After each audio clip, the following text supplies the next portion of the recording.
When my husband casually said, "Your sister is remarkable, and you're just not enough for me," I simply replied, "Then go to her." That same day, I quietly cancelled our plans, the gifts, everything. 2 weeks later, at 4 a.m., my sister called me in tears. "Please answer. Something happened tonight, and it's about you." True story. Hello everyone. Thank you for being here with me today.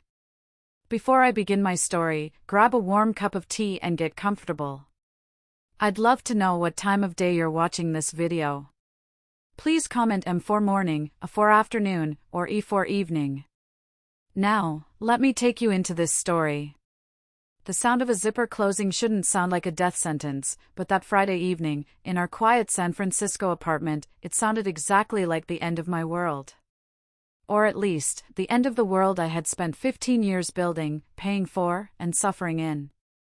It was a sharp, metallic hiss that cut through the silence of the master bedroom, a sound that signaled the finality of a decision I hadn't even known was being made. Stuart didn't look at me.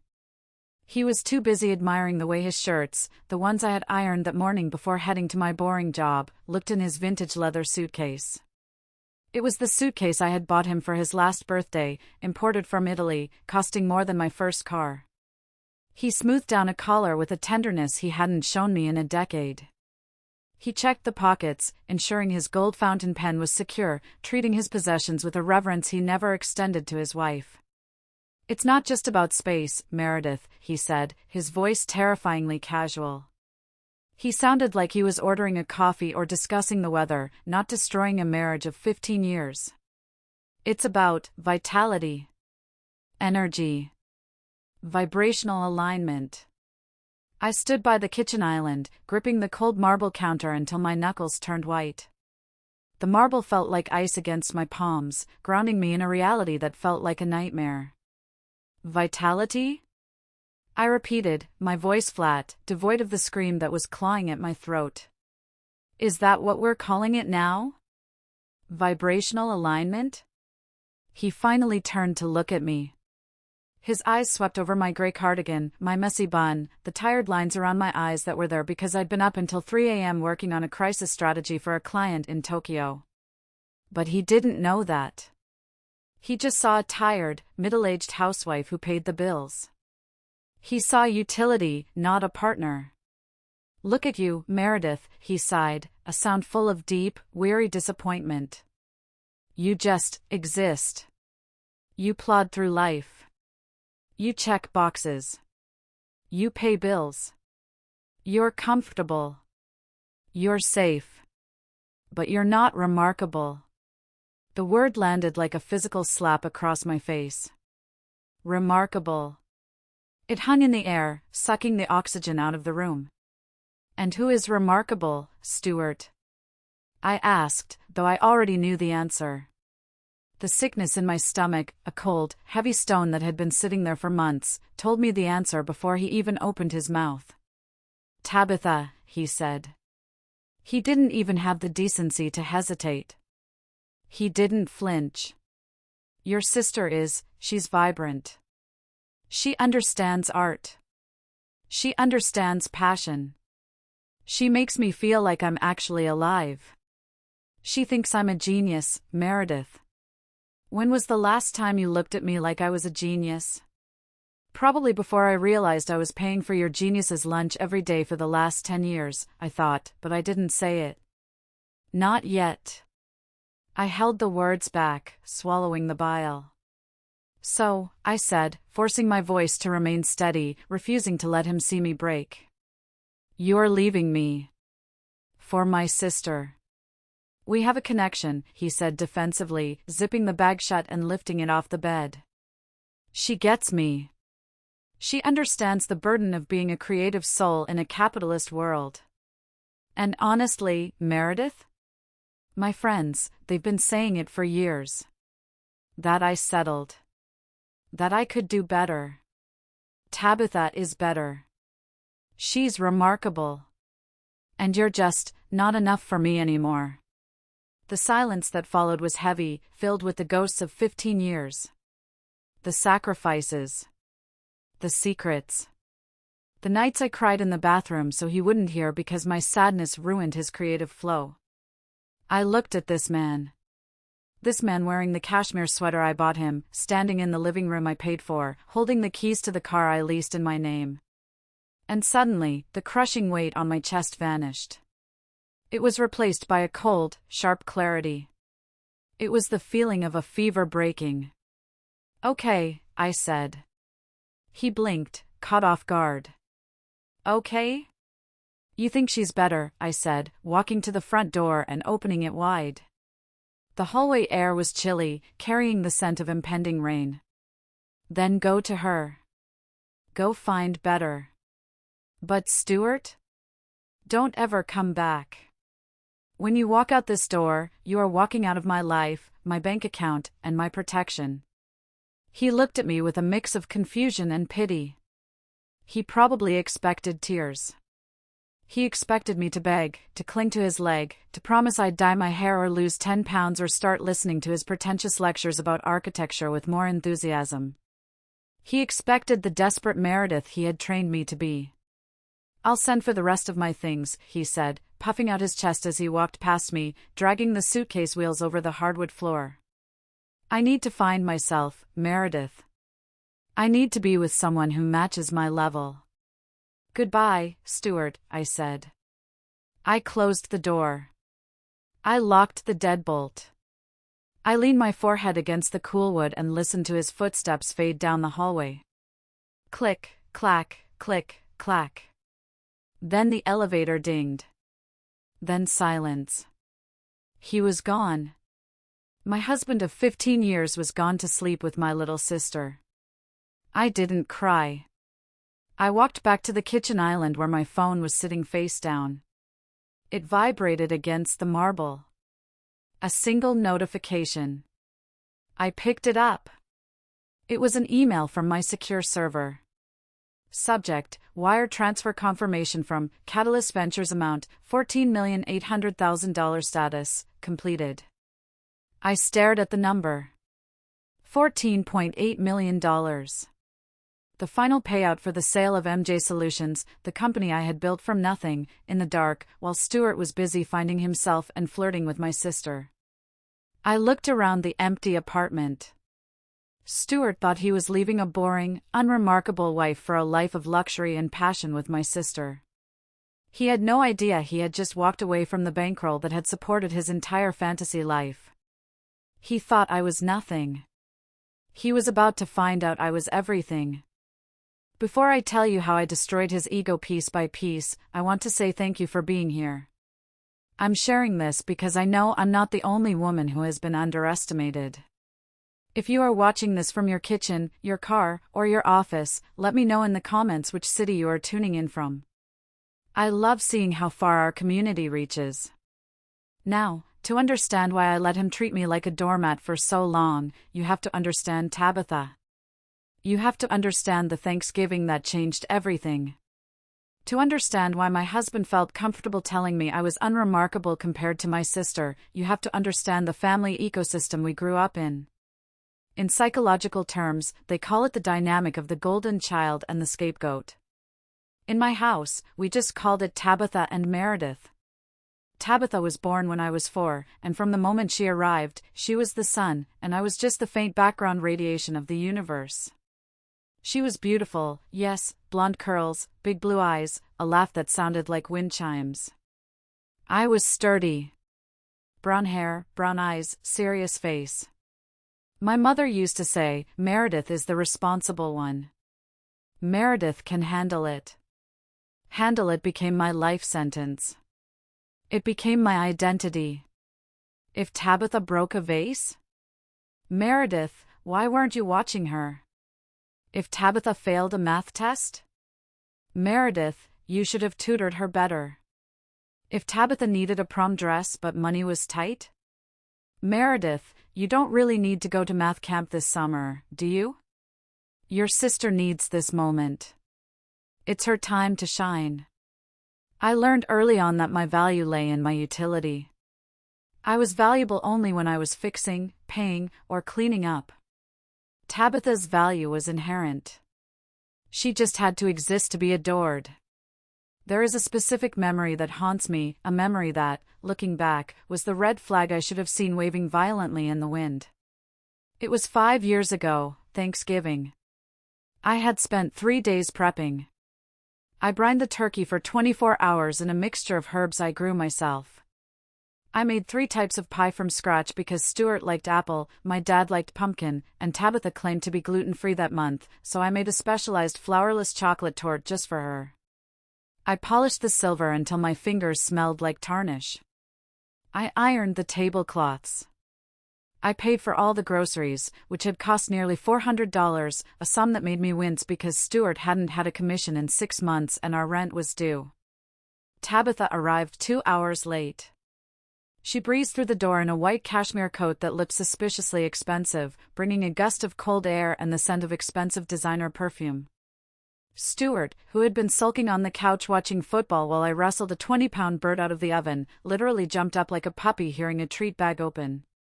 "Tabby," he exclaimed. He never called me nicknames. "You're here. The party can finally start." "Sorry, I'm late." Tabitha laughed, tossing her coat onto the chair I had just cleared. Traffic was a nightmare, and I just had to stop at this little boutique vineyard I found. "Look." She held up a bottle of wine. "It's a reserve Cabernet. The sommelier said it has notes of chocolate and arrogance." I thought it was perfect for us. My parents clapped. Literally clapped. "Oh, Tabitha, you have such exquisite taste," my mother gushed, ignoring the spread of food I had spent 72 hours creating. She looked past the golden turkey, the steaming stuffing, the perfectly roasted vegetables. "Meredith, get a corkscrew. Don't just stand there like a statue." I went to the kitchen, my hands shaking. I grabbed the corkscrew. As I walked back, I saw Tabitha's purse open on the counter. Inside, shoved carelessly next to her lipstick and a pack of mints, was a receipt. I shouldn't have looked. But I did. It was a receipt for the wine. $200. And below that, the payment method, Visa ending in 4598. My Visa. My blood ran cold. I had given her that card for emergencies only 3 months prior when her car broke down and she claimed she was stranded on the highway in the middle of the night. She swore she destroyed it. She was supposed to have cut it up. Instead, she used it to buy a $200 bottle of wine to impress my husband and my parents at the dinner I cooked and paid for. I walked into the dining room, holding the corkscrew like a weapon.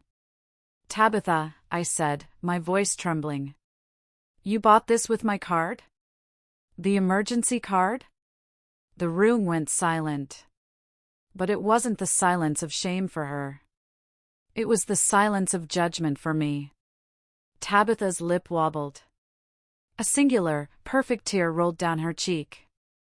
I just wanted to contribute, Meredith. I wanted to bring something special for everyone since you handled the basics. I didn't think you'd be so stingy about a gift for the family. It's Thanksgiving. It's not a gift if I'm paying for it." I snapped. "And $200? Tabitha, that was for car repairs, not Cabernet." "Meredith." My father slammed his hand on the table, making the silverware jump. "Stop it. You're embarrassing your sister. It's a holiday. Why do you always have to make everything about money? You know Tabitha is going through a hard time finding herself right now." "She stole from me," I whispered, looking around the table for one ally. "Just one." "She's your sister," Stuart said. He was pouring the wine into his glass, swirling it, sniffing it with his eyes closed, savoring the bouquet of my stolen money. "And honestly, Meredith, this wine is incredible. You should be thanking her for elevating the meal. The turkey looks a little dry anyway." I looked at them. My husband, drinking the wine I paid for, criticizing the food I cooked, defending the sister who stole from me. My parents, looking at me with disdain for ruining the vibe. I swallowed the scream that was building in my throat. It tasted like ash. I sat down. I ate the dry turkey. I drank the water from the tap because Stuart drank the last of the wine. That was the dynamic. I was the wallet, the maid, the punching bag. Tabitha was the star. And Stuart? Stuart was the audience member who decided he wanted to be on stage with the star, not in the tech booth with the crew. But what none of them knew, what I kept hidden deep inside, was that while they were playing these petty games, I was building something real. Something that would eventually give me the power to buy and sell all of them. But first, I have to tell you how I met Stuart, and how I let a mediocre man convince me that I was the lucky one. 15 years ago, I wasn't a secret millionaire. I wasn't a CEO. I was just Meredith, a 27-year-old technical copy editor with a sensible haircut, a sensible car, and a heart desperate to be loved. I was the girl who did everything right but felt like everything was going wrong. I met Stuart at an art gallery opening in the Mission District. He was standing in front of a painting that looked like a spilled paint bucket, explaining loudly to anyone who would listen about negative space and urban decay. He was handsome in that starving artist way, tweed jacket with patches on the elbows, messy hair that looked intentional, intense eyes that promised depth. He told me he was an architect. A visionary, he corrected himself over cheap white wine in plastic cups. I don't just design buildings, Meredith. I design experiences. I want to change the skyline of San Francisco. I want to create structures that weep. I was mesmerized. Growing up as the boring one, I was attracted to his passion like a moth to a flame. I thought if I stood next to his fire, I would finally feel warm. I thought his vision would give my life color. We married a year later. It was a small ceremony because Stuart said weddings were bourgeois constructs designed to enforce patriarchal ownership, but mostly because he didn't have any money. I paid for the venue. I paid for the rings. I paid for the honeymoon in Big Sur. I told myself it was an investment in our future partnership. The reality of our marriage set in quickly, like a fog rolling over the bay. Stuart refused to work for corporate firms. He said they stifled his creativity. He wanted to start his own boutique firm. I just need time, Meredith, he told me, his eyes wide and pleading over breakfast. Greatness can't be rushed. Can you handle the bills for a few months? Just until I get established. Once I land my first commission, I'll pay you back tenfold. We'll be a power couple. A few months turned into a year. Then 2. Then 5. I was working double shifts at a publishing house, editing dense technical manuals about HVAC systems and industrial plumbing just to keep the lights on. Every night, I'd come home exhausted, my eyes burning from staring at screens, and Stuart would be sitting at his drafting table, surrounded by crumbled paper, smelling of imported coffee. "How was your day?" I'd ask, dropping my heavy bag. Stifling, he'd sigh, not even looking up. "The world isn't ready for my vision, Meredith. I had a meeting with a developer today. He wanted me to put gutters on the facade." Gutters. Can you imagine the insult to the line of the roof? "Did you take the job?" I asked hopefully. We were 2 months behind on rent and the landlord was calling. "Of course not," he sneered, finally looking at me with disdain. "I have integrity. I'm not a contractor, Meredith. I'm an artist." Integrity didn't pay the landlord. I did. I pulled extra freelance gigs. I stopped buying clothes. I stopped getting haircuts. I remember one specific Tuesday that broke something inside me. I had just paid the rent using the last of my savings. I had $12 in my checking account until payday, which was 3 days away. I came home to find Stuart beaming. He was holding a heavy cardstock envelope. "I did it," he said. "I joined the prestigious City Club." My stomach dropped. The City Club? Stuart, the membership fee is $2,000. It's an investment, he insisted, waving the membership card. That's where the clients are. That's where the money is. I put it on the credit card. Don't worry, babe. You have to spend money to make money. We didn't have a joint credit card. Or so I thought. He had taken out a card in my name, forging my signature on the application because his credit score was non-existent. I sat on the floor and cried. I cried for the money, but mostly I cried for the betrayal. Oh, come on, he said, rolling his eyes as he stepped over me to get a glass of water. Don't be so dramatic. You're always so anxious about money. It's unattractive. It kills the vibe. You need to have an abundance mindset, Meredith. You manifest poverty with your worry. An abundance mindset. That was rich coming from a man who hadn't contributed a dime to the household in 3 years. But I stayed. Why? Because every time I thought about leaving, I heard my mother's voice, Meredith is the responsible one. Meredith can handle it. And because Stuart was an expert at crumbs. Just when I was about to break, he'd sketch a beautiful picture of me, or bring me a single wild flower, and tell me I was his rock. I couldn't do this without you, he'd whisper into my hair. You make my art possible. I clung to that. I made myself small so he could feel big. I constructed a shield around his fragile ego because I thought that was what a good wife did. But the breaking point for my career, the moment that changed my destiny, didn't happen at home. It happened at the public library, where I went to work on weekends just to get away from Stuart's heavy sighs. I was sitting at a communal table, editing a disaster of a manuscript, when a woman sat down opposite me. She was crying. Not loud sobbing, but silent, terrified tears. She had a laptop open, and on the screen was a news article about a local tech startup CEO who had just tweeted something incredibly offensive and was currently being destroyed on the internet. I recognized the company. I recognized the PR disaster. And without thinking, I slid a box of tissues across the table and said, he shouldn't delete the tweet. If he deletes it, he looks guilty. He needs to issue a video apology, but not from his office. From his living room. Wearing a blue sweater to look trustworthy. And he needs to donate to a specific charity within the hour. The woman looked up. Her mascara was running down her cheeks. Who are you? I'm nobody, I said. Just an editor. But I know how to fix broken stories. That woman was Jocelyn. She was the terrified junior PR assistant for that tech CEO. She took my advice.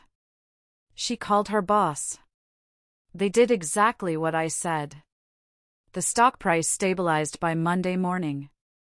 Jocelyn found me at the library the next weekend. She slammed a check onto the table. You saved my job, she said. And my boss wants to pay you a consulting fee. $5,000. $5,000. That was 3 months of rent. But, Jocelyn lowered her voice, leaning in, her eyes shining with ambition. He has friends. Messy friends. Rich friends. They make mistakes, and they need people like you who can see the narrative and fix it. Meredith, I think we can build a business. That was the birth of MJ Solutions. And it was the beginning of my double life. When I brought home that first check for $5,000, my first instinct was to run to Stuart. I wanted to wave it in the air like a flag. I wanted to say, look. I'm valuable. I'm smart. I'm not just a drudge who edits HVAC manuals. But as I walked through the door, the air in the apartment was thick with tension. Stuart was pacing the living room, kicking at the rug. They rejected the proposal, he spat out before I could even take off my coat. Philistines. They went with some cookie-cutter firm because they were safer. I'm too avant-garde for this city, Meredith. I'm casting pearls before swine. He kicked the leg of the sofa so hard the lamp rattled. I feel like a failure, he muttered, sinking into the cushions, putting his head in his hands. I'm 30 years old and I'm a failure. Maybe I should just quit and work at Starbucks. I touched the check in my purse. If I showed him this, if I showed him that I had made in 1 hour what he hadn't made in 2 years, it wouldn't be a celebration. It would be an indictment. It would be proof that he was failing while I was succeeding. It would crush him, and his resentment would poison us. So I kept the check in my purse. I'm so sorry, Stuart, I said, sitting next to him and rubbing his back. They don't deserve you. You're too good for them. The next day, I opened a separate bank account. An LLC. MJ Solutions. Jocelyn and I started working out of her tiny studio apartment, sitting on the floor with laptops, drinking cheap coffee. But the work was electric. Silicon Valley was booming, and with big money came big mistakes. Data breaches. Executive affairs. Leaked emails. I had a knack for it. I could look at a catastrophe and see the exit route. I understood how to manipulate language, how to bury a story, and how to spin a narrative. I was the fixer. While Stuart slept in until 10 a.m. waiting for inspiration, I was up at 5 a.m. coordinating with legal teams in London. While he played video games in the afternoon to decompress, I was on encrypted calls with CEOs of Fortune 500 companies, telling them exactly what to say to save their stock prices. The money started trickling in. Then it flowed. Then it poured. 6 months in, we landed a contract with a major social media platform to handle their crisis response protocol. The retainer was $20,000 a month. I remember sitting in my beat-up Honda Civic after signing that contract, shaking. I looked at the signature on the paper. I was rich. I was successful. And I had to go home to a husband who was currently asking me to cut back on groceries because he needed new drafting software. Living a double life is exhausting. I had to be 2 people. Outside the house, I was Meredith the Shark, the woman who made grown men tremble in boardrooms. Inside the house, I was Meredith the Mouse, the supportive wife who clipped coupons and nodded sympathetically when Stuart complained about the unfair world. The hardest part was hiding the money. I couldn't upgrade our apartment. I couldn't buy nice clothes. I couldn't wear expensive jewelry. Every dollar I made went into investment accounts, diversified portfolios, and offshore trusts that my lawyer, Vance, set up for me. Vance was a cynical genius who told me, "Protect yourself, Meredith. Men forgive many things, but they never forgive a wife who is more successful than they are." But sometimes, I slipped. Sometimes, I couldn't stand seeing us struggle when I had millions sitting in a bank account. 2 years into the business, Stuart's old car finally died. He was devastated. He lay on the floor, staring at the ceiling. "I can't even drive to meetings," he moaned. "I'm trapped. I'm nothing. How can I be a visionary without wheels?" I couldn't take it. I had just closed a $500,000 deal fixing a scandal for a biotech firm. "Stuart," I said, making up the lie on the spot. My parents called. They sold some land in Oregon. They want to give us a gift." I took him to the dealership. I bought him a brand new Audi. Paid cash. I watched him walk around the car, touching the gleaming paint, smelling the leather interior. I waited for him to ask why my parents, who lived on a modest pension and complained about the price of milk, suddenly had $50,000 to drop on a car. I waited for him to question the logic. But he didn't. He didn't question it because he believed he deserved it. Finally, he said, sitting in the driver's seat and gripping the wheel. "A car that matches my aesthetic. A car that tells clients I'm serious. This is what I was meant to drive." He never thanked my parents. He never thanked me. He just took the keys. And that became the pattern. I upgraded our life incrementally, always inventing a lie to cover the cost. New custom Italian leather furniture? I found it at an estate sale for pennies. Can you believe it? A luxury vacation to Italy? I won a contest at work. All expenses paid. I paid for 5-star hotels and first-class flights. His expensive tailored suits from Seville Row? There was a huge discount at the outlet because of a stitching error you can't even see. I was subsidizing his ego. I was building a stage, lighting the lights, and paying the audience, just so he could pretend he was the star of the show. I was creating a monster, feeding it with my hard-earned money, and telling myself it was love. But the danger didn't come from the lies I told Stuart. It came from the person I couldn't lie to fast enough. My sister, Tabitha. Tabitha had a nose for money like a shark has a nose for blood. She noticed the thread count of the sheets. She noticed the quality of the wine I served. She noticed that despite my complaints about bills, I never actually ran out of money. And about 3 years ago, she started circling. She sensed the abundance I was trying so hard to hide, and she wanted her piece of the pie. Tabitha's life was a masterclass in failing upward.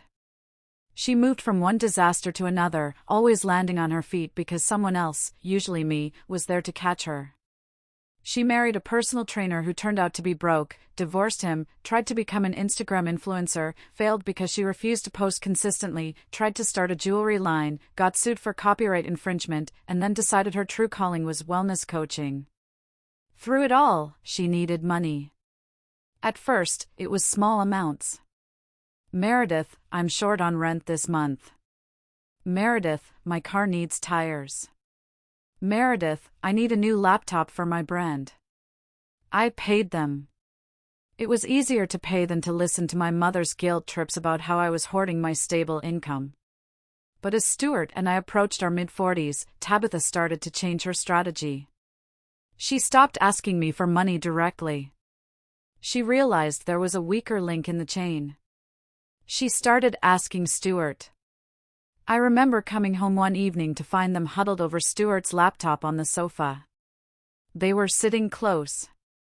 Too close. Tabitha's hand was resting on Stuart's forearm, her fingers tracing the fabric of his sleeve, casually picking off lint that wasn't there. "Oh, Meredith," Tabitha said, not moving her hand. Her voice was syrupy sweet. "Stuart was just helping me with a business plan. He's so brilliant with structure. He sees the big picture." "Brilliant," Stuart echoed, looking flushed and important. "Tabitha has a vision for a luxury wellness retreat in Napa. It's architectural gold, Meredith.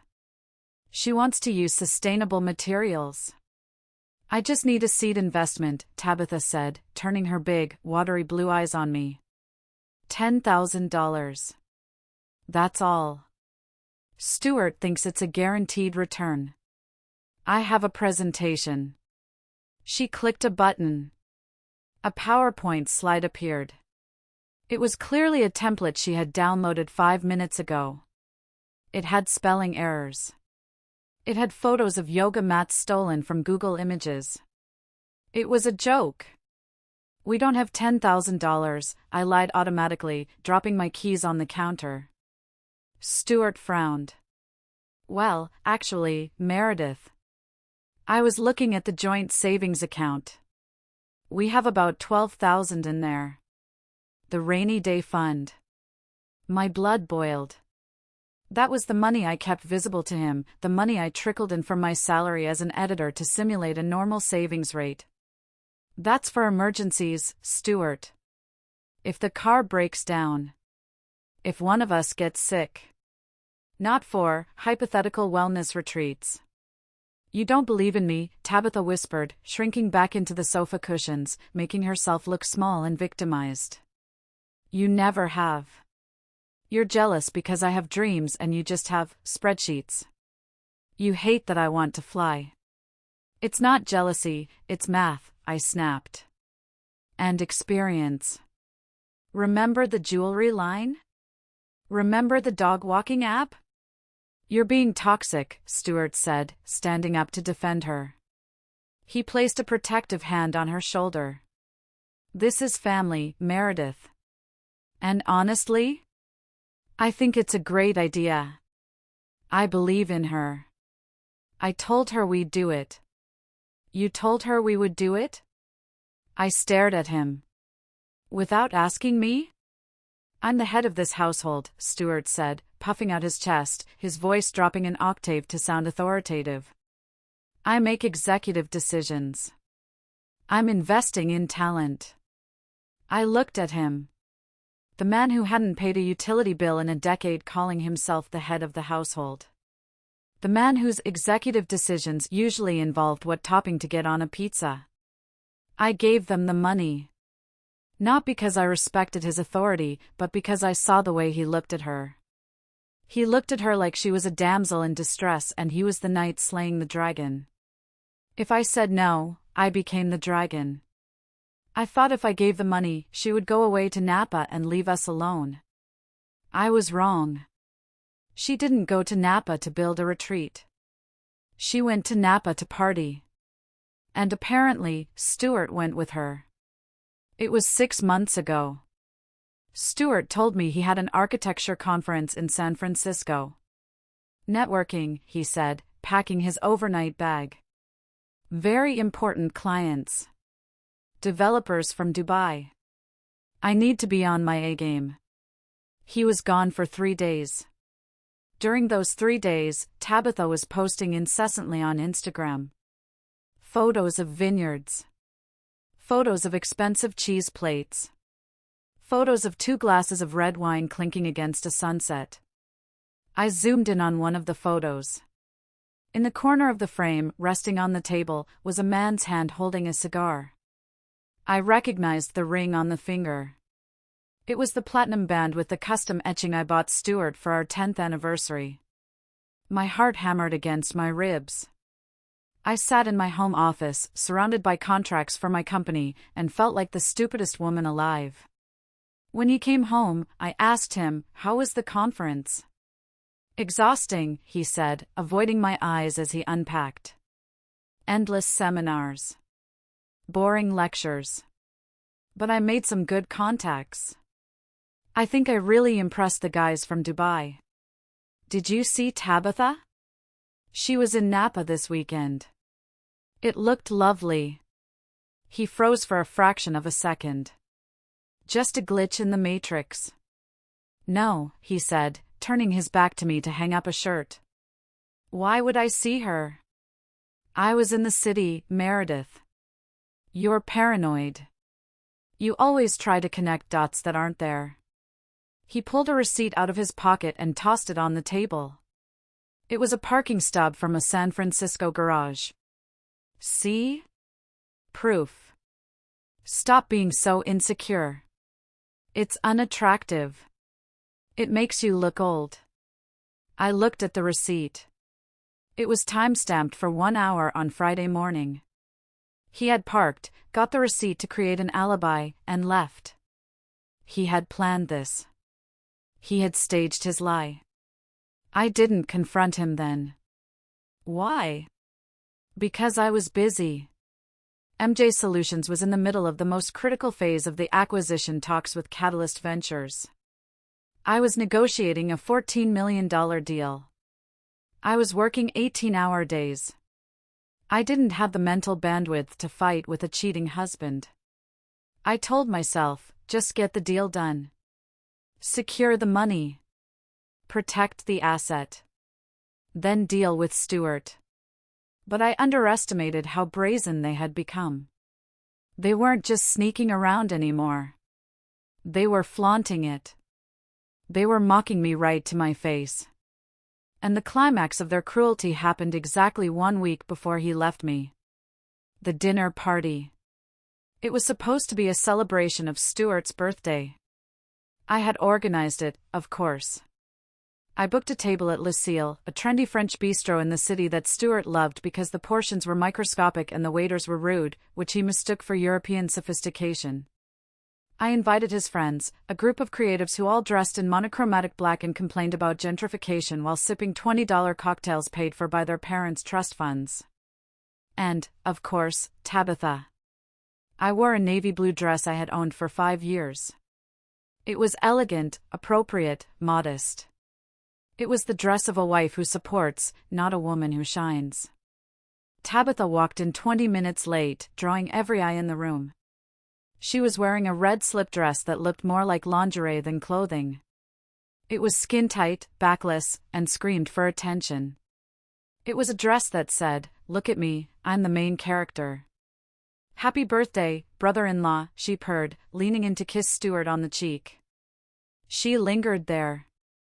Her bright red lipstick left a smudge on his jawline. He didn't wipe it off. He wore it like a badge of honor. We sat down. I was at the end of the table, near the waiter station. Stuart sat in the middle, the king of the feast, with Tabitha immediately on his right. The conversation immediately turned to Stuart's genius. Stuart was telling us about his vision for the waterfront redevelopment. One of his friends, a failed sculptor named Julian who wore a scarf indoors, said, "It's revolutionary. It's a tragedy that he's so constrained by the small minds in the city." "Constrained by what?" I asked, taking a sip of water, trying to participate. "By the mundane," Julian sneered, looking directly at me with eyes that judged my entire existence. "By the need to play it safe. Artists need muses, Meredith. They need fire. They need chaos. They don't need domesticity." Tabitha laughed, a tinkling sound that grated on my nerves.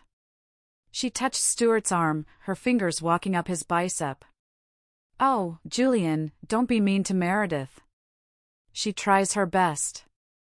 Someone has to balance the checkbook, right?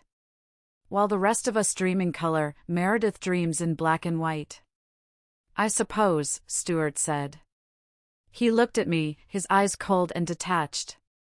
"Meredith is very practical. She keeps me grounded.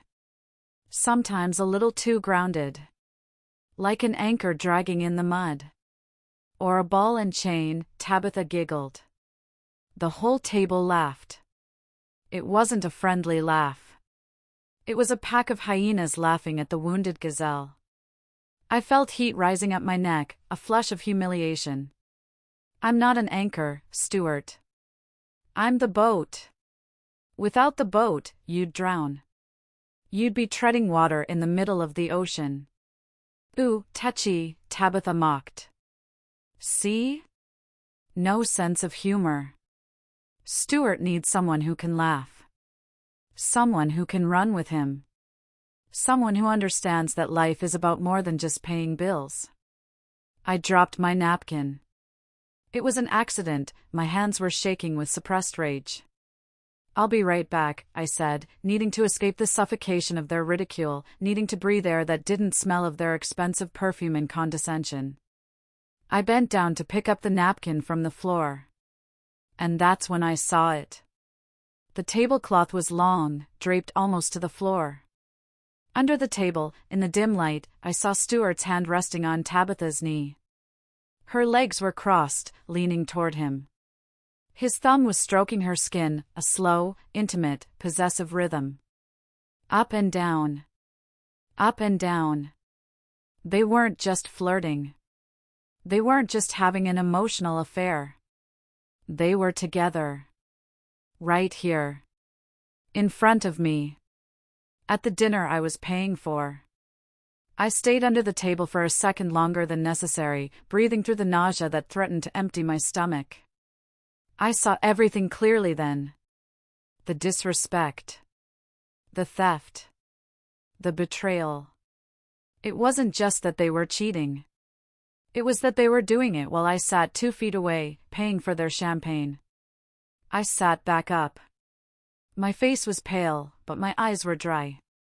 "Is everything okay, Meredith?" Stuart asked, looking bored. "You look like you've seen a ghost. Don't tell me you're getting a migraine. You always get migraines at parties." I'm fine, I said, my voice sounding strange to my own ears. Just a moment of clarity. Typical, Tabitha muttered into her wineglass. Always bringing down the mood. I sat through the rest of that dinner. I watched them touch. I listened to them insult me. I watched Stuart feed Tabitha a piece of dessert from his fork.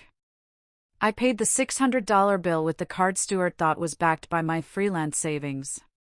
But in my head, I was already gone. In my head, I was calculating.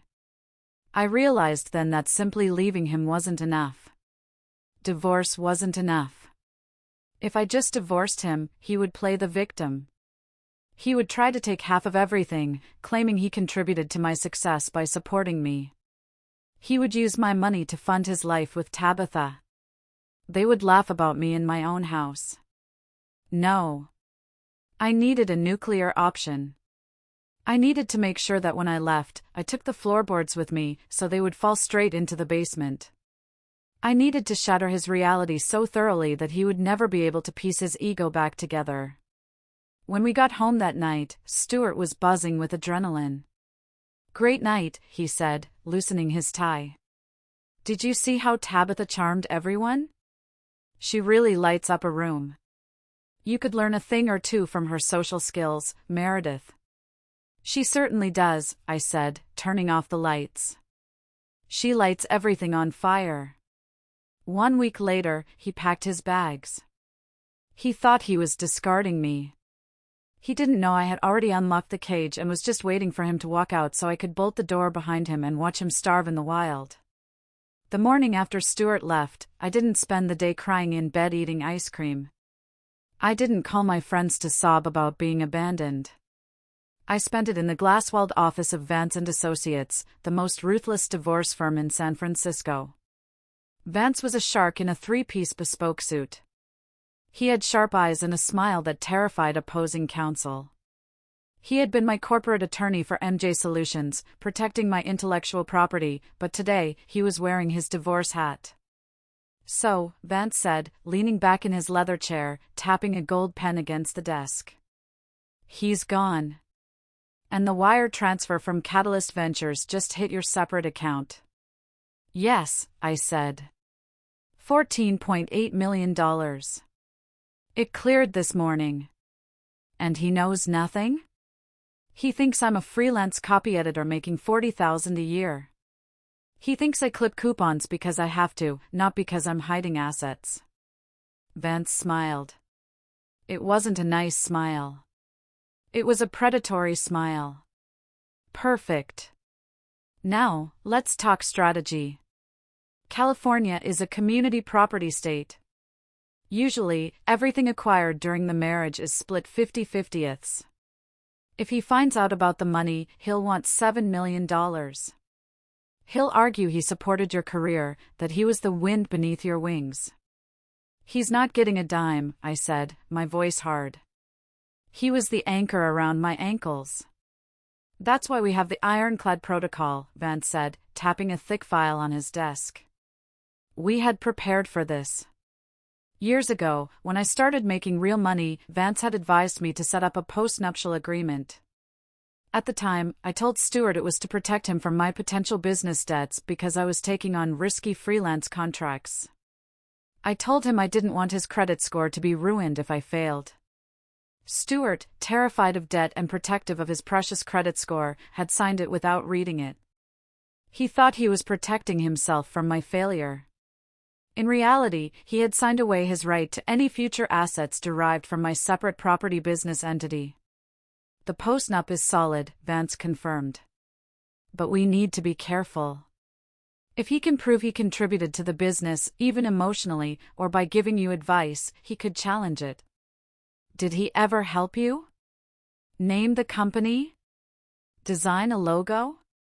"He called my work typing for pennies," I said. "He never asked me a single question about my business in 10 years. I have diaries. I have witnesses. Jocelyn will testify that he thought she was my yoga instructor." "Good. Now, let's look at the joint accounts." Vance pulled up the forensic accounting report on a large screen on the wall. It was an autopsy of our marriage in numbers. A spreadsheet of betrayal. Here, Vance pointed to a series of withdrawals highlighted in red. 500 here. 2,000 there. Hotels in Napa. Dinners at steakhouses. Jewelry stores. Tabitha, I whispered. We traced the transactions, Vance said. He's been paying for your sister's apartment for the last 6 months. Using the joint savings account, the money you deposited. He withdrew it as cash or consulting expenses, but we matched the amounts to her rent checks. I stared at the screen. The betrayal was mathematical now. Indisputable. He had used my money I worked 80-hour weeks for, to set up a love nest for my sister. He had funded his affair with my paycheck. That's dissipation of marital assets, Vance said. We can claw that back. But Meredith, we can do more than just win in court. We can destroy his narrative. How? He's an architect, right? Or he claims to be. His reputation is his currency. He relies on the perception of success. If the world knows he's a fraud who leeched off his wife while sleeping with her sister, if the world sees the receipts, he's finished. No one will trust him. I thought about it. I thought about the golden child and the scapegoat. I thought about the Thanksgiving dinner. I thought about the red dress. I thought about the 15 years I spent making myself small so he could feel big. I don't just want to win, Vance, I said. I want him to feel it. I want him to know exactly what he threw away. I want him to see the $14 million and know he can't touch a cent of it. I want him to understand that the boring wife was the CEO all along. Then we proceed with the reveal, Vance said. But you have to be cold. No emotion. You let him dig his own grave. You let him think he's winning until the trap shuts. Don't worry, I said, standing up and smoothing my skirt. My heart is ice. I cried all my tears years ago. I went home. I changed the locks on the door, not to keep him out, but to make a point. I packed up his remaining things, his mediocre sketches, his expensive sculpting tools, his collection of pretentious vinyl records he never listened to. I put them in boxes by the door. I was ready for war. But first, I had to deal with the flying monkeys. In narcissistic family systems, when the scapegoat finally stops accepting the abuse, the abuser sends out the flying monkeys, people recruited to guilt-trip the victim back into submission. They are the enablers, the ones who say but it's family to excuse the inexcusable. My mother called me 3 days after Stuart left. I saw her name on the caller ID and felt that old, familiar knot of dread in my stomach. The conditioning of 40 years is hard to break. The instinct to pick up. Fix it. Apologize was strong. I picked up. Meredith, my mother's voice was sharp, cutting through the line. What is this I hear about you kicking Stuart out? He called me in a panic. He left me, Mom, I said calmly, putting the phone on speaker as I poured myself a glass of expensive wine I didn't have to hide anymore. He packed a bag and left. He's with Tabitha. I waited for the outrage. I waited for her to say, my God, your sister did what? That's horrible. Are you okay? Instead, there was a long sigh. A sigh that implied I was the problem. Oh, Meredith. You know how Tabitha is. She's impulsive. She feels things deeply. She follows her heart. She doesn't think about consequences like you do. She's sleeping with my husband, Mom. Well, it takes two to tango, she snapped. Stuart called me. He sounded devastated. He said you were cold. He said you drove him away with your lack of warmth. He said he found comfort in Tabitha because she understands his artistic soul. He said you made him feel small. His artistic soul? I laughed, a harsh, jagged sound that startled me. Mom, he's a 45-year-old man who hasn't paid a bill since 2010. He's a leech. And Tabitha is a thief. Don't speak about your husband that way. And don't speak about your sister that way. Look, this is a mess, but we need to handle it like a family. Tabitha called me too.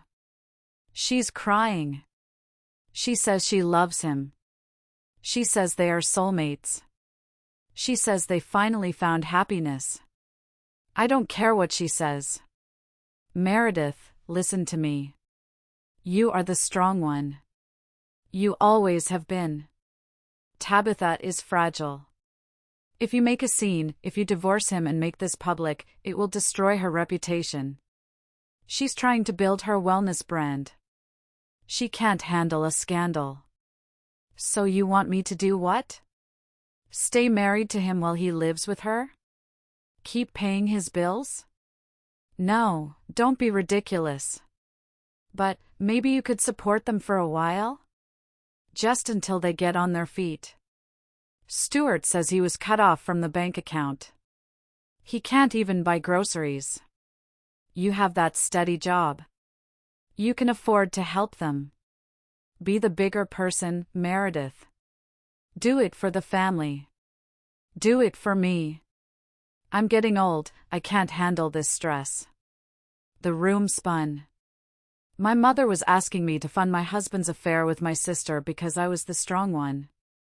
Because I was the wallet. She was protecting the golden child even as she destroyed the scapegoat. Something inside me snapped. It was the final tether that held me to my biological family. The last thread of guilt severed. No, I said. Excuse me? No. I'm not sending money. I'm not being the bigger person.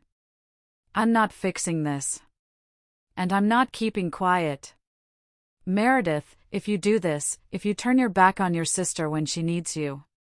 She stole my husband, Mom. I yelled, finally losing my cool. She didn't borrow a sweater. She stole my life. And you are helping her. You always were selfish, my mother hissed, showing her true face. Always keeping score. Fine. If you want to be alone, be alone. But don't come crying to us when you realize money can't buy you love. You're right, I said, my voice dropping to a deadly whisper. Money can't buy love. But it can buy a really expensive lawyer. And it can buy silence. Goodbye, Mom. I hung up. I blocked her number. Then I scrolled down and blocked my father's number too. I sat in the silence of my apartment. I was an orphan now. A 42-year-old orphan with $14 million and a heart full of gasoline. My phone pinged. It was a text from Stuart. Meredith, I know you're hurting, but cutting off the credit card was petty. I need to buy sketching supplies for a new project. Can we meet? We need to talk about the divorce settlement. I want to keep this amicable. I think I deserve spousal support given how much I sacrificed for your career. He wanted to talk about a settlement. He thought there was a pot of gold at the end of this rainbow for him. He thought he could guilt me into paying him alimony. I smiled. A plan formed in my mind. A cruel, beautiful plan. I wouldn't just meet him for coffee. I wouldn't just send an email. I would give him exactly what he wanted, a stage. I typed back. You're right. I've been petty. I want to make peace. Your birthday is coming up this Saturday. I had already booked the private room at Atelier Rousseau. The deposit is non-refundable. Why don't you bring Tabitha and your friends? One last dinner. We can discuss the separation terms there. I have a proposal for you that I think will solve everyone's financial problems. The 3 dots appeared immediately. He was typing. He was eager. That sounds mature, Meredith. I'm glad you're seeing reason. Atelier Rousseau? Wow. I've always wanted to go there. We'll be there. Tabitha will be happy to clear the air. He took the bait. He thought he was coming to a surrender ceremony. He thought I was going to hand him a check. He didn't know he was walking into an execution. If you are enjoying this story of betrayal and impending revenge, please hit that like button. It helps more people find the channel.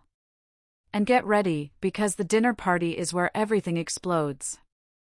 The days leading up to the dinner at Atelier Rousseau were the longest of my life, but also the most exhilarating. For the first time in 15 years, I wasn't pacing the floor worrying about how to pay a bill or how to soothe Stuart's fragile ego. I was moving with the cold, calculated precision of a general preparing for a final strike. I met with Jocelyn at the restaurant 2 days before the event.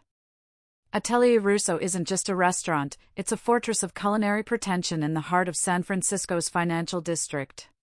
It has dark velvet walls, lighting that makes everyone look rich, and a waiting list that usually requires a blood sacrifice. I walked in wearing a trench coat and sunglasses, feeling like a spy in my own life. Everything is set up, Jocelyn whispered, guiding me to the private dining room I had reserved. It was called the Vault, a fitting name for what was about to happen. It was soundproof, lined with wine bottles worth more than my parents' house, and dominated by a long mahogany table. But the most important feature was the 80-inch screen mounted discreetly on the far wall, usually used for corporate slideshows or sentimental anniversary montages. We tested the connection, Jocelyn said, opening her laptop. The presentation is loaded. The audio from the private investigator is synced to slide 42. The resolution is 4K. They are going to see every pixel of their own destruction. I ran my hand over the polished wood of the table. And the seating chart? Arranged exactly as you asked, she said. Stuart at the head, facing the screen. Tabitha to his right. You at the opposite end, controlling the clicker. The friends, Julian, Chloe, and Marcus, filling the sides. Perfect. I looked at the menu proofs. I had pre-ordered the Chef's Table Experience, a 12-course tasting menu that cost $450 per person, excluding the wine pairings. You really want to feed them? Jocelyn asked, raising an eyebrow. After what they did? I want them comfortable, I said, staring at the menu item for Wagyu beef with truffle foam. I want them fat and happy and drunk on expensive wine. I want them to feel like they've won. The fall is much harder when you're standing on top of a mountain of luxury. I went home to my empty apartment, which felt less empty and more spacious by the hour, and finalized the presentation. This wasn't just a slideshow. It was a forensic autopsy of my marriage. I had spent nights with Vance's team, digging through 10 years of bank statements, credit card bills, and emails. I had created graphs. I had scanned receipts. I had timeline overlays showing exactly where I was working versus where Stuart was spending. But the hardest part wasn't the math. It was the acting.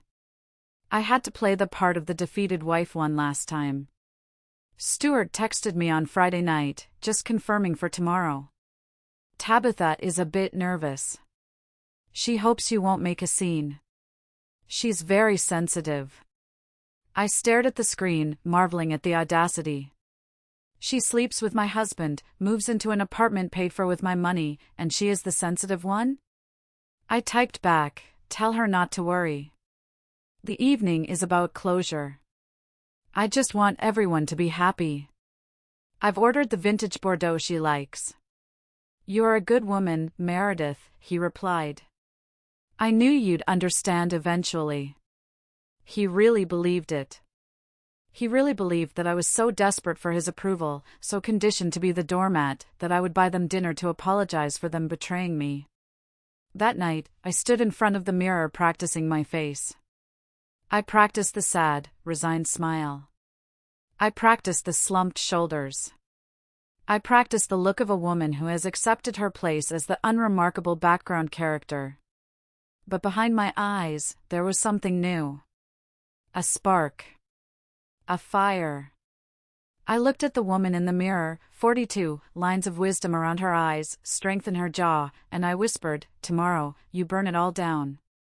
I didn't sleep that night. I lay in the middle of my king-sized bed, listening to the city hum outside, thinking about every time Stuart had shushed me, every time Tabitha had borrowed clothes and returned them stained, every time my mother had told me to be more understanding. I thought about the $14.8 million sitting in my secret account. Money doesn't buy happiness, they say. But lying there in the dark, I realized that was a lie poor people told to feel better. Money buys options. Money buys security. And in my case, money was about to buy the most spectacular justice San Francisco had ever seen. The sun rose on Saturday morning.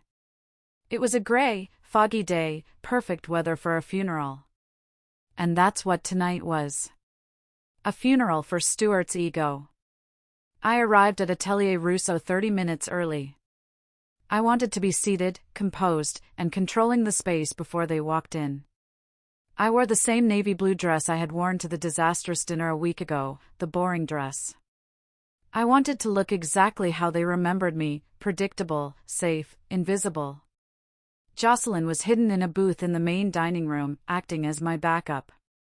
If anything went wrong, or if Stuart got violent, she had security on speed dial.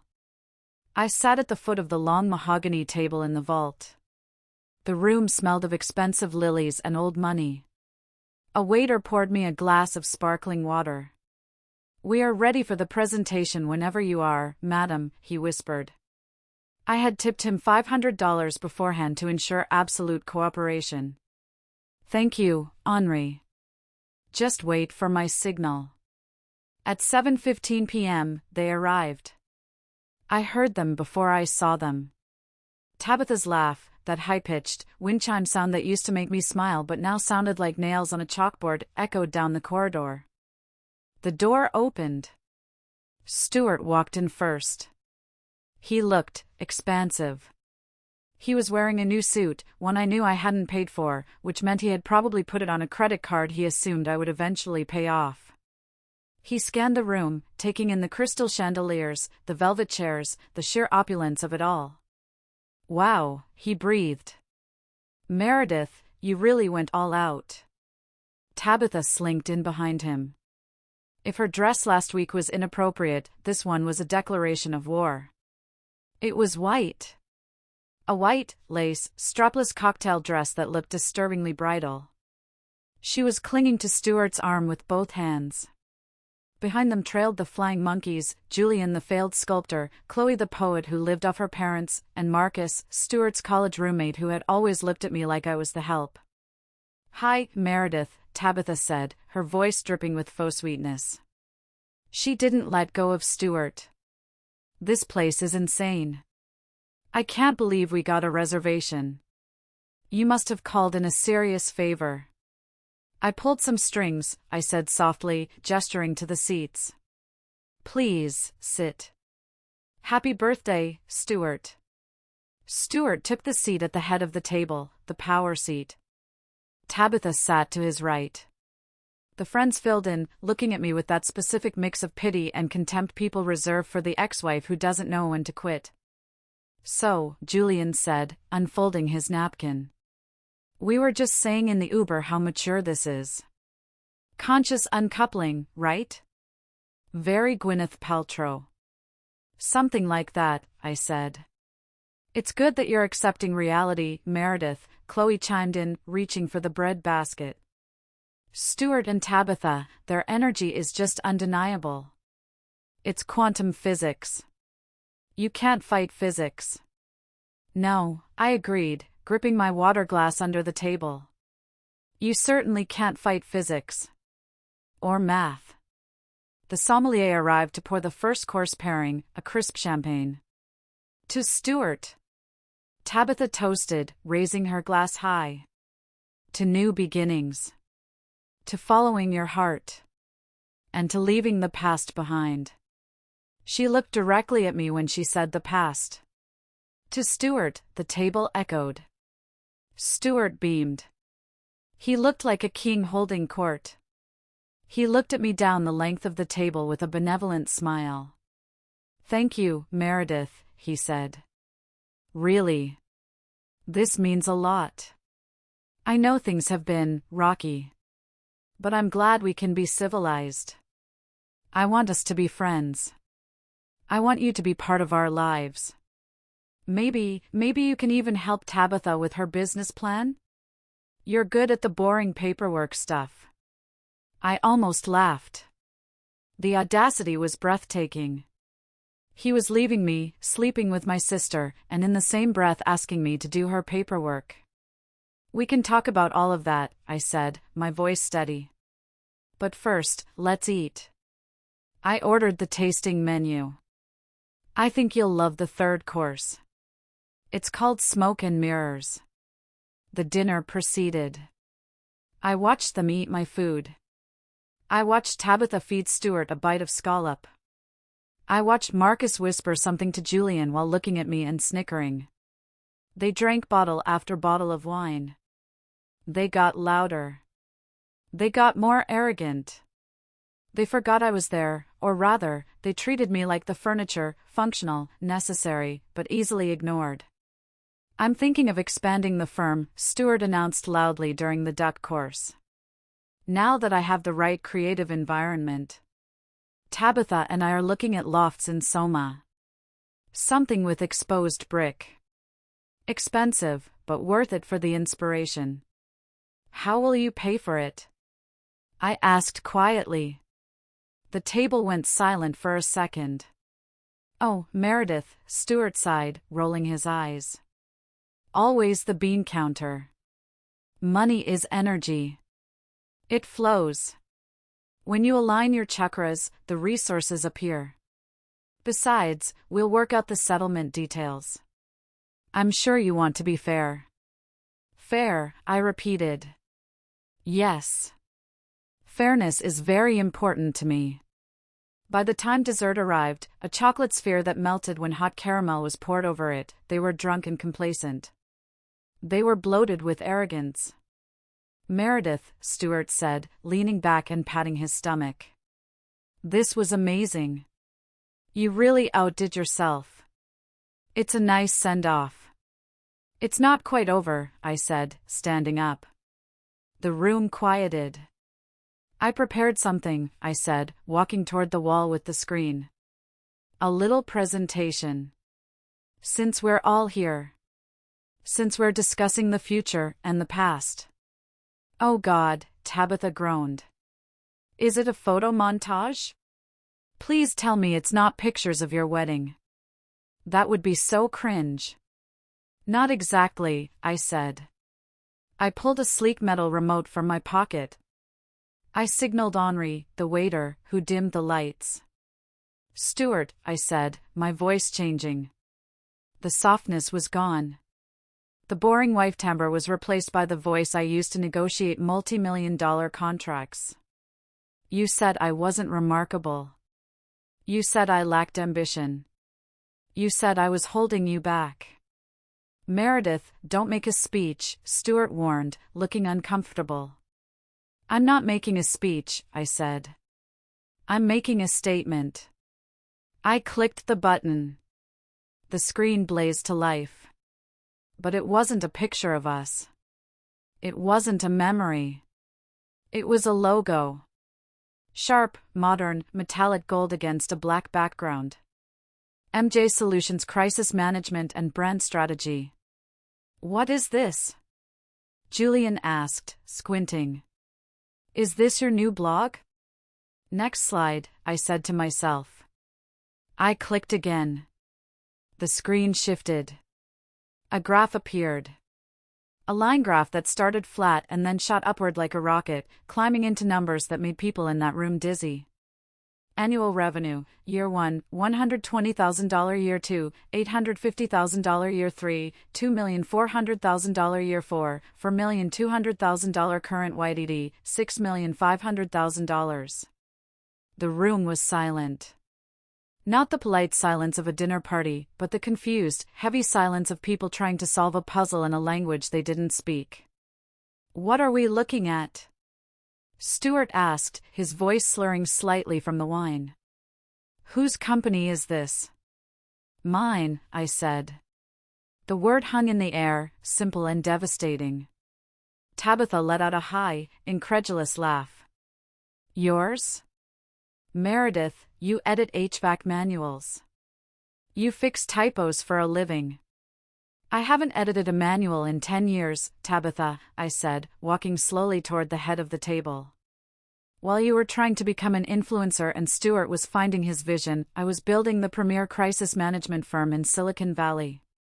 You know that scandal with the tech giant CEO last year? The one that disappeared from the news in 48 hours? I did that. You know the data breach at Social Corp that never impacted their stock price? I fixed that." I clicked the remote again. A slide appeared titled, "Client List, Redacted." Even with the names blacked out, the logos were recognizable. Fortune 500 companies. Major tech platforms. International banks. "I am the fixer that people whisper about," I said, looking directly at Stuart. "I am the woman CEOs call at 3 a.m. when their world is burning. And I built it all from our spare bedroom while you were sleeping in." Stuart's face was losing its color. He looked from the screen to me, trying to reconcile the boring wife he knew with the titan standing in front of him. "You're lying," he whispered. "You would have told me. We're married. We're partners." "Partners share burdens," I said. "Partners don't call their wives unremarkable. Partners don't sleep with their sisters." I clicked again. Press release embargoed until today. Catalyst Ventures acquires MJ Solutions for $28 million. Founder Meredith J. to retain seat on board. The number was in bold. $28 million. "The deal closed yesterday morning," I said. "My personal payout, after taxes and paying out my partner Jocelyn, hit my separate account just as you were zipping up your suitcase." I clicked to the next slide.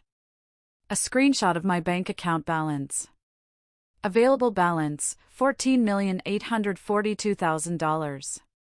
The collective gasp in the room was audible. Julian dropped his fork. It clattered loudly against the china. Tabitha's mouth fell open, her eyes darting back and forth between the screen and me, calculating, computing, realizing. 14 million? Tabitha squeaked. Her voice was thin, terrified. 14.8, I corrected. Almost 15. Stuart stood up. His legs were shaky. He looked like a man who had just been hit by a truck but hadn't realized he was bleeding yet. "Meredith," he said, his voice trembling. "Baby. Why didn't you say anything? This is amazing. We're rich.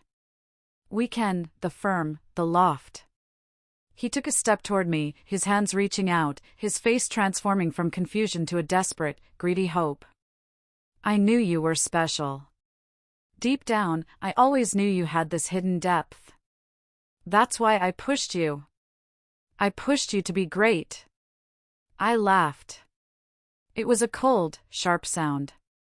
"Sit down, Stuart." "But, we need to celebrate," he stammered. "Champagne. Waiter. More champagne. My wife is a genius." I said sit down. I barked. The command cracked like a whip. He sat. "You think this is for you?" I asked, gesturing to the screen. "You think this money is ours?" "Stuart, look at the date on the account opening. Look at the corporate structure." I clicked again. Postnuptial agreement, clause 4B. Any assets derived from MJ Solutions LLC are the sole and separate property of Meredith J. The document appeared on the screen, magnified. His signature was at the bottom. "You signed this 7 years ago," I said.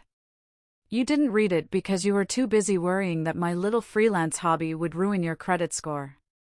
You signed away your right to every single cent. No, he whispered.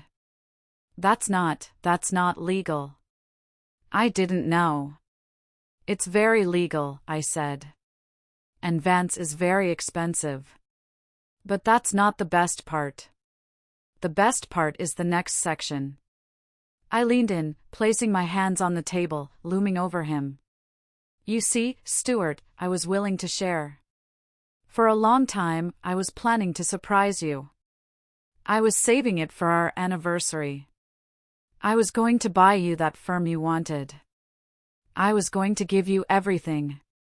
I saw the pain in his eyes, the realization of what he had lost.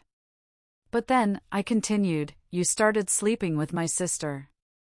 And worse, you started spending my money on her. I pointed the clicker at the screen like a weapon. Now, I said. Let's look at the receipts. The atmosphere in the room shifted from shock to horror. The friends were shifting in their seats, looking for the exit, but the door was closed and Henri was standing in front of it with his arms crossed. They were trapped in my masterclass. You told everyone I was stingy, I said, pacing the length of the table. You told your friends I was a ball and chain who counted every penny. Let's see where the pennies went. I clicked the remote. An Excel spreadsheet appeared. It was color-coded. Red for Stuart. Pink for Tabitha. This, I pointed to a column, is the rainy day fund. The money I pretended to save from my editing jobs. In reality, I was depositing $5,000 a month into it to keep the lights on while you played architect. The rows scrolled down. March 12th, the Ritz-Carlton, Napa $1,200, Stuart and Tabitha. March 14th, Chanel Boutique $3,400, handbag for Tabitha. April 2nd, cash withdrawal $5,000, consulting fee deposited to Tabitha's account. You stole from the joint account, I said to Stuart. You took the money I put there for our mortgage and used it to buy her a purse. I turned to Tabitha. She was pale, clutching her napkin to her chest. And you, I said. The golden child. You told Mom you were building a business. You told Stuart you needed seed money. I clicked. Tabitha's business expenses, Sephora, $800, Revolve Clothing, $1,200, VIP tickets to Coachella, $2,000 rent for apartment in the marina, $4,500 per month. You didn't start a business, I said. You started a lifestyle. On my dime. Stuart said he had it covered. Tabitha shrieked, her voice cracking. He told me he was closing deals. He said he was successful. He lied, I said simply. He hasn't closed a deal in 6 years. Every steak you ate, every glass of wine you drank, every thread of clothing on your back right now. I paid for it. I turned to the friends. Julian, Chloe, Marcus. And you three, I said. They froze. Julian, I said. Remember that gallery exhibition you had? The one where you sold 3 sculptures and told everyone you were finally arriving? I clicked. A cancelled check appeared. Buyer, anonymous trust amount, $15,000. I bought them, I said. Stuart begged me. He said you were depressed. He said if you didn't sell something, you'd quit art. So I bought your ugly twisted metal scraps and put them in storage. You're not a genius, Julian. You're a charity case. Julian's face went crimson. He slumped down in his chair, looking like he wanted to dissolve. And Marcus, I continued. The loan Stuart gave you for your crypto investment? That was my bonus from the tech giant crisis. I looked at all of them. You all sat here tonight, drinking my wine, eating my food, and laughing at me. You called me boring. You called me unremarkable. But the only reason any of you are sitting in this room, wearing those clothes, living this fantasy life, is because I was working. I turned back to Stuart. He was crying. Not the silent, dignified tears of a movie star, but ugly, snotty, heaving sobs. "Meredith, please," he blubbered. "I didn't know. I'm sorry. I messed up. We can fix this. I love you. I've always loved you." Tabitha was just a mistake. A midlife crisis. It meant nothing. Nothing? Tabitha screeched. She stood up, knocking her chair over. "You told me you loved me. You told me Meredith was a frigid bitch who didn't understand you. You told me you were going to leave her and we would travel the world." "Shut up, Tabitha!" Stuart yelled. "You seduced me. You made me think I was special. But you're just a leech. Look at what you cost me. $14 million. The alliance was crumbling. The rats were eating each other. "It's not just the money, Stuart," I said, my voice cutting through their screaming match. "It's the disrespect. It's the fact that you looked at me every day for 15 years and didn't see me. You saw a wallet. You saw a maid. I clicked the remote one last time. But just in case you think Tabitha really loved you," I said. "Just in case you think she was in it for your soul. What is this?" Stuart asked, wiping his nose. "This," I said, "is a recording from the private investigator I hired when I first suspected the affair. This was recorded 3 weeks ago. At brunch. When Tabitha was with her friends." I pressed play. The audio boomed through the high-quality speakers of the vault. The sound of clinking silverware and background chatter filled the room. Then, Tabitha's voice, clear as a bell, cut through the noise. "God, he's so exhausting," Audio Tabitha complained. "He talks about architecture for hours. I just nod and say, 'Wow, babe, you're a visionary.' It's pathetic." Another female voice laughed. "So why are you with him? He's kinda old, isn't he?" "He's old, and he's soft," Audio Tabitha sneered. "And in bed? Let's just say it's a lot of effort for very little reward. But..." She paused, likely taking a sip of a mimosa. "But he controls the money. His wife is this mousy little thing who works all the time, and he has access to the accounts. He bought me the Cartier bracelet yesterday. I figure I'll stick around until he convinces her to divorce him and give him half. Then I'll take my cut and go to Bali with a hot surfer." "You're evil," the friend laughed. "I'm practical," Audio Tabitha said.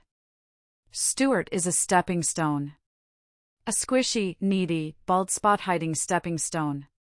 The audio cut off. The silence in the room was absolute. It was heavier than the silence after the revenue reveal. This was the silence of total humiliation. Stuart slowly turned his head to look at Tabitha. His face was a mask of betrayal. The man who had just told me Tabitha understood his soul had just heard her call him a squishy stepping stone. "You," Stuart whispered. "You said I was a god." Tabitha's face was bright red. She looked trapped. She looked at the door, then at me, then at Stuart. It was taken out of context," she stammered.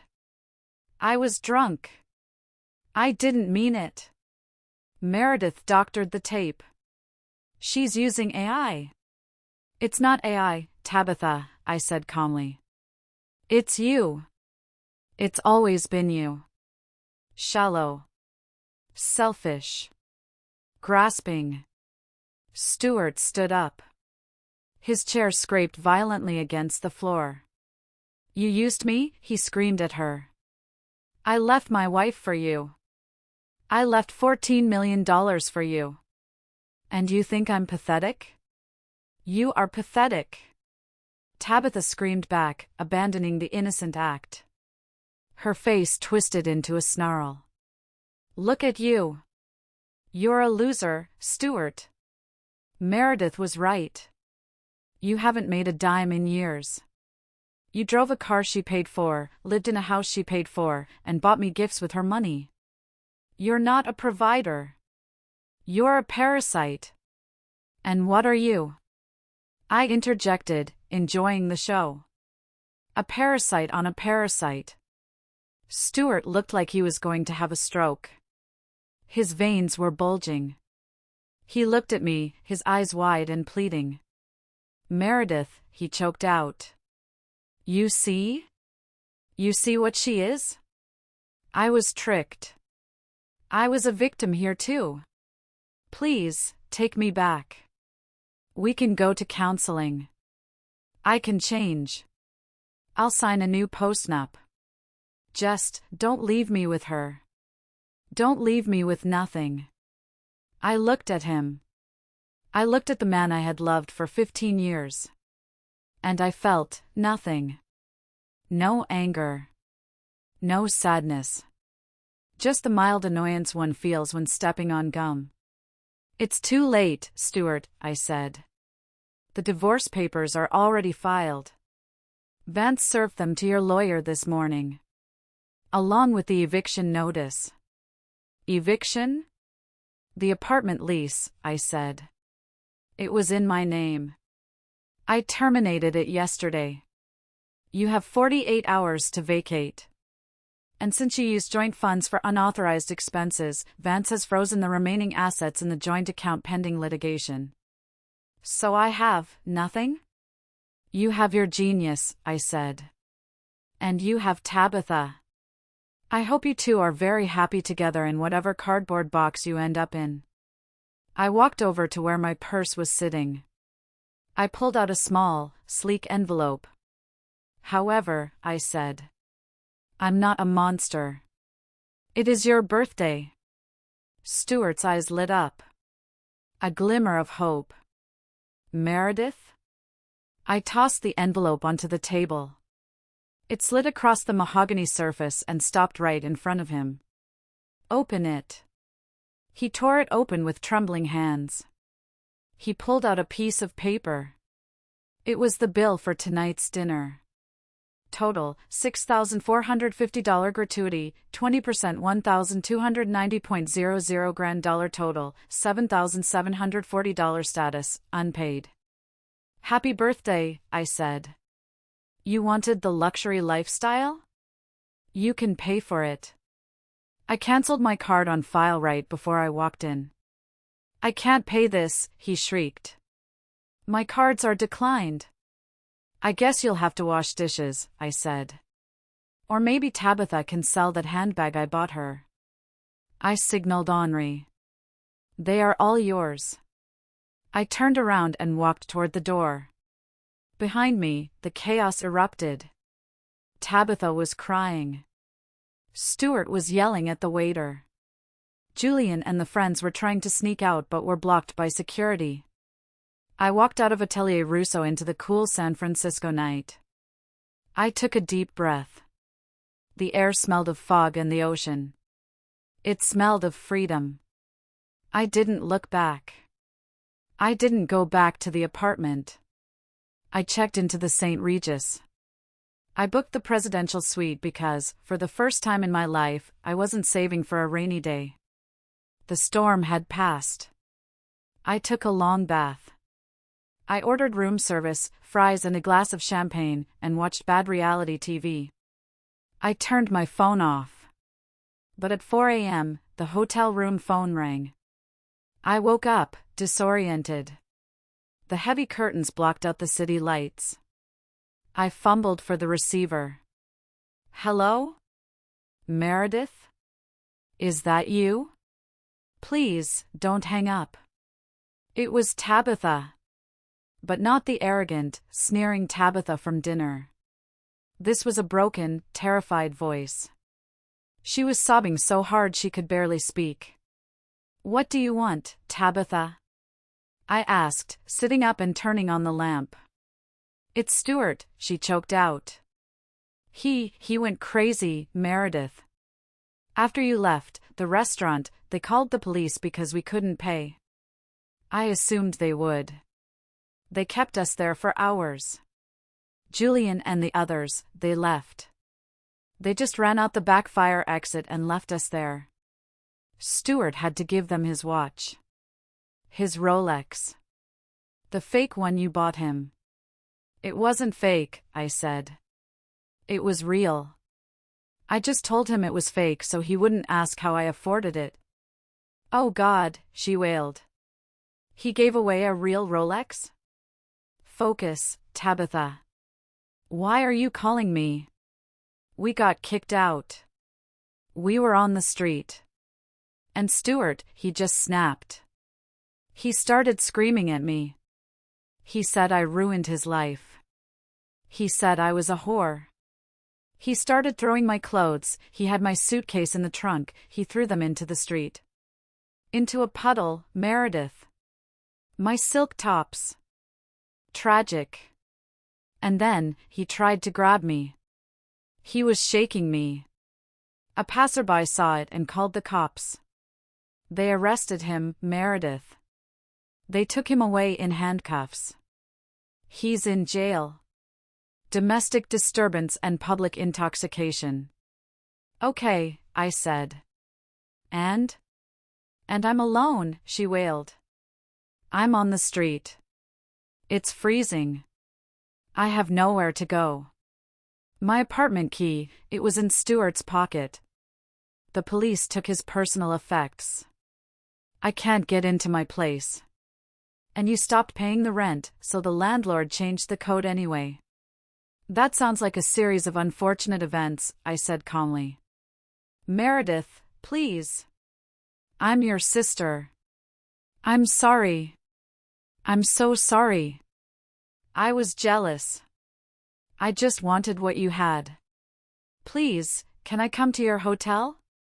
Just for one night? I'm scared. I listened to her cry. I remembered being 4 years old and giving her my favorite toy because she was crying. I remembered being 16 and taking the blame when she crashed Dad's car. I remembered the Thanksgiving dinner. I remembered the text messages calling me a ball and chain. Tabitha, I said. Do you remember when you called me unremarkable? I didn't mean it. Yes, you did. And you were right. The old Meredith was unremarkable. She was a doormat. But the new Meredith? She's very remarkable. And she's very busy sleeping. Meredith! You can't leave me here. Call Mom, I said. She thinks you're a delicate flower. I'm sure she'll drive up to get you. It's only a 3-hour drive. Mom won't answer. It's 4 a.m. Then I guess you'll have to figure it out, I said. You wanted Stuart. You have him. He's in a cell at the county jail. Go wait for him there. Visit hours start at 9. Meredith. You bitch. That's rich bitch to you, I said. I hung up the phone. Then I unplugged it from the wall. I lay back down on the 1,000 count pillows. I thought I would feel guilty. I waited for the guilt. But it never came. Instead, I felt a deep, warm sense of peace. I fell back asleep and dreamed of flying. The divorce process was less of a battle and more of a demolition derby where I was driving a tank and Stuart was on a tricycle.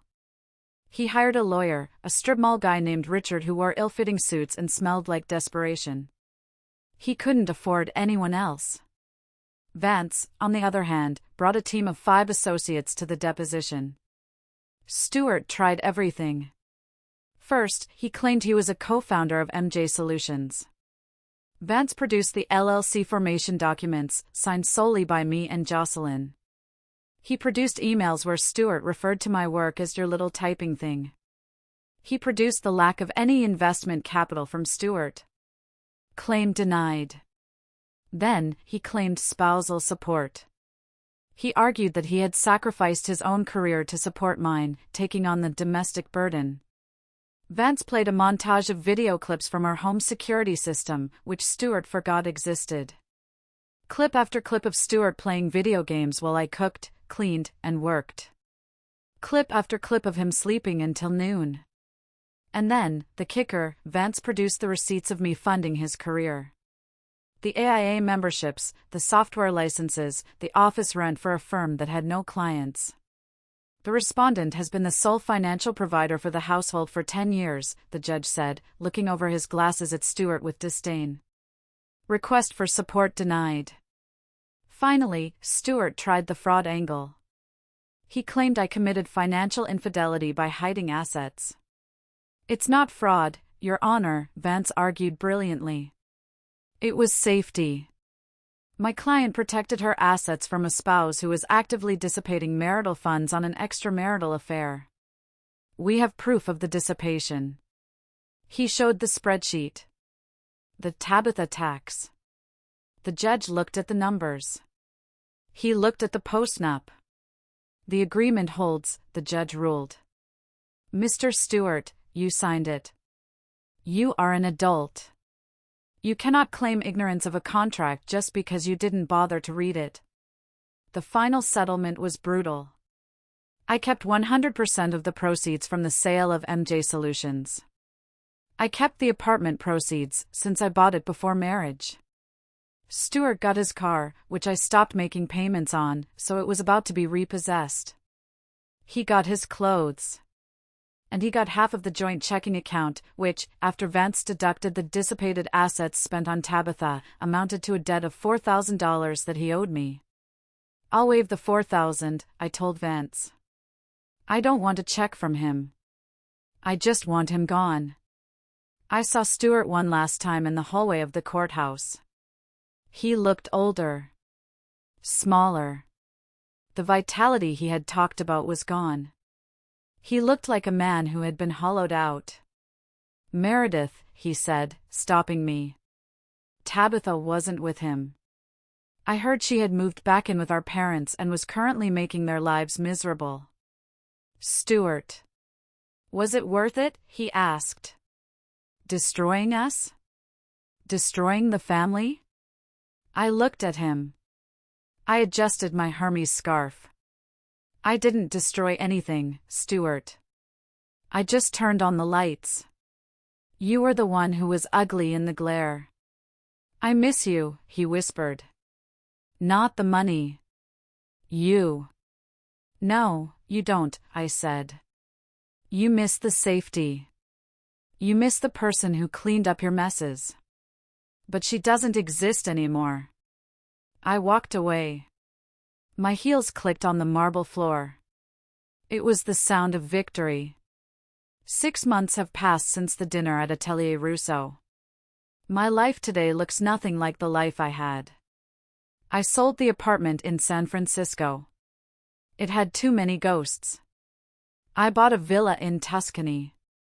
It's a cliché, I know, but clichés are clichés for a reason, because they are wonderful. I have a vineyard. A real one, not a fake boutique one Tabitha would visit. I produce olive oil.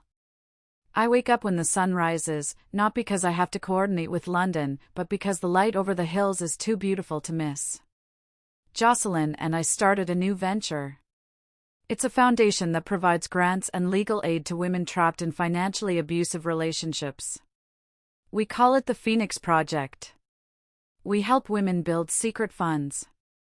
We help them plan their exits. We help them find their remarkable. I haven't spoken to my parents. I heard through the grapevine that Tabitha is still living with them. They are miserable. Tabitha refuses to work, claiming she has trauma from the divorce, even though we weren't the ones married. She spends their pension. My mother complains to anyone who will listen about her heartless eldest daughter, but I know she secretly misses the checks I used to write. Stuart is living in a studio apartment in Oakland with 3 roommates. He works at a drafting supply store. I hear he tells people he's a consultant between projects. Some lies never die. As for me, I'm dating. His name is Mateo. He owns the vineyard next door. He doesn't know exactly how much money I have, and he doesn't care. He brings me flowers not because he messed up, but because they are blooming. He asks me about my thoughts, not my bank account. Last week, we were sitting on my terrace, drinking wine, my wine. You have a fire in you, Meredith, he said, tracing the line of my jaw. It's quiet, but it's fierce. It's remarkable. I smiled. I didn't flinch at the word this time. Yes, I said. I suppose I am. Looking back, the most painful part of this journey wasn't the betrayal itself. It wasn't the cheating or the theft. It was the realization that I had participated in my own erasure. For 15 years, I dimmed my light so Stuart wouldn't be blinded. I made myself smaller so Tabitha wouldn't feel crowded.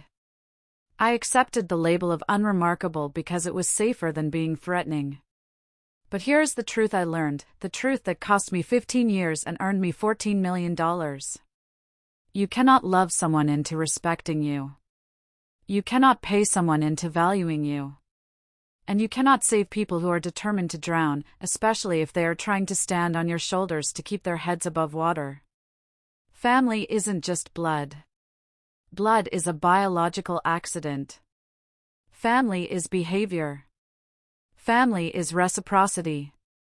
If your family treats you like an ATM or a punching bag, they aren't family, they are parasites with a shared genetic code. To the women listening to this, the ones who are hiding money in a coffee can, the ones who are editing HVAC manuals at midnight, the ones who are being told they are boring or nagging or too practical, I see you. You are not unremarkable. You are the engine. You are the foundation. And if they don't appreciate the foundation, maybe it's time to pull the floorboards out and let them see what it's like to fall. My name is Meredith. I am a CEO. I am a millionaire. I am a survivor. And I am remarkably happy. Thank you for listening to my story. This has been a long journey, and sharing it with you has been more therapeutic than I expected.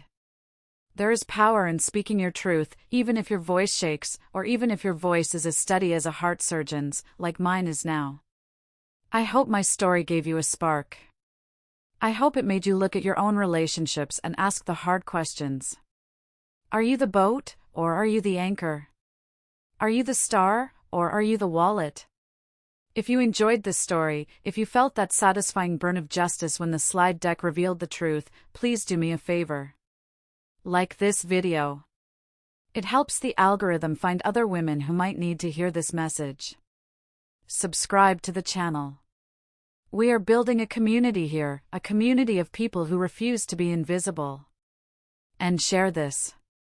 Share it with your sister, your best friend, or maybe even that unremarkable woman you know who is secretly holding the world together. And one last thing.